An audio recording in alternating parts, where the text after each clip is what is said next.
மதுரையில் மாநகராட்சி கவுன்சிலரின் பிறந்தநாள் அட்ராசிட்டி.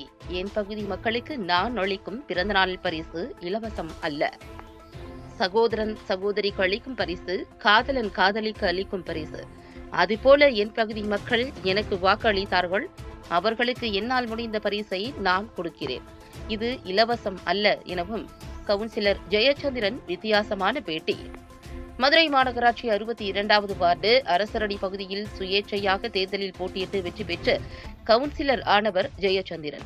இவர் தொடர்ச்சியாக அப்பகுதி மக்களுக்கு தம்மால் இயன்ற உதவிகளை மாநகராட்சியின் நிதி உதவி இல்லாமல் அவருடைய சுய நிதியிலிருந்து செய்து வந்தார்.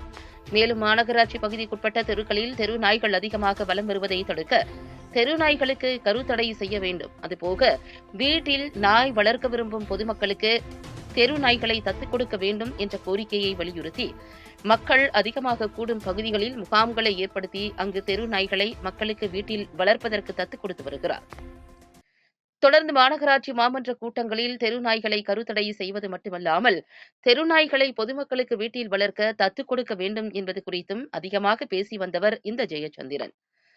இவருடைய பிறந்த நாளான ஜனவரி 19ஆம் தேதியை முன்னிட்டு 62வது வார்டுக்குட்பட்ட பகுதியில் பிறந்த குழந்தைகளுக்கு தங்க நாணயத்தை பரிசாக வழங்கினார். மேலும் ஏழை எளிய மாணவ மாணவிகளுக்கு கல்வி உதவித்தொகை, ஏழை எளியவர்களுக்கு இலவச தையல் மிஷின்கள், இலவச அயன் வண்டி உள்ளிட்ட நலத்திட்ட உதவிகளை வழங்கினார்.